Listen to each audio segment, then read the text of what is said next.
As Robert pointed out, I used to have very long hair, and he says that it must have been a difficult decision to buzz it, but actually it was very easy. I didn't want to have the long hair, actually. I was doing it because a girl in college that I was dating liked that I had long hair.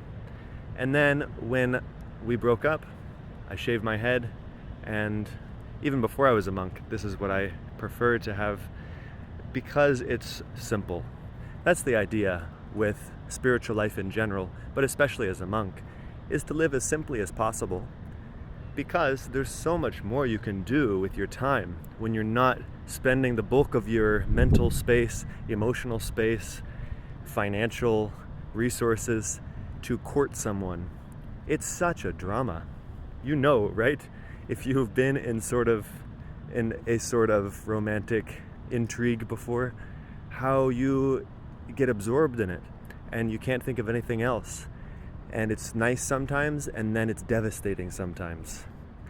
This is why we are very careful in the bhakti yoga practice to make sure that we ourselves are whole before we enter a relationship.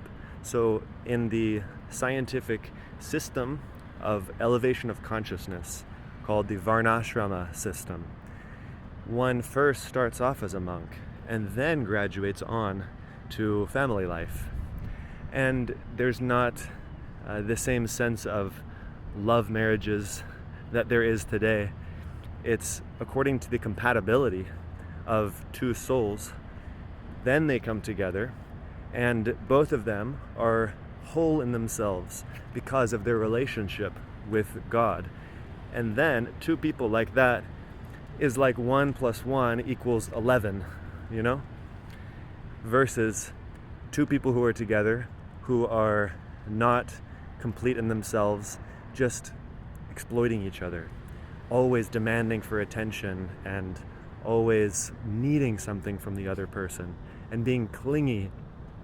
This is where it becomes a whole mess.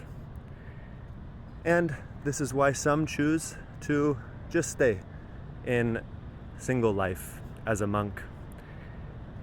Both paths are perfectly suitable depending on what's best for the individual. And this is why I shave my head, in brief.